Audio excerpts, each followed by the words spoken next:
Hello friends. Today, we will learn the commonly used English words can and can't. Here are the different usage areas of these words. As a modal verb, can expresses the feasibility of performing an action, either physically or mentally. For example, I can speak 3 languages. Expressing abilities and behaviors. Can is used to express a person's abilities or skills in doing something. For example, he can play the guitar.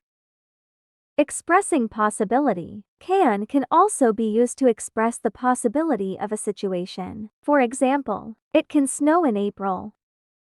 Requesting permission. Can is used to request permission to do something. For example, can I use your computer?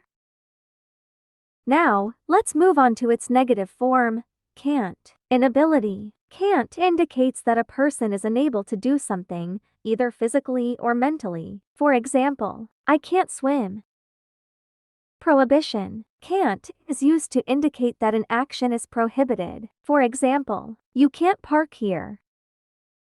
Impossibility or doubt. If the likelihood of a situation occurring is low or impossible, can't can be used. For example, it can't be true. Expressing emotional states. Can't can also be used to express an emotional state. For example, I can't believe you said that.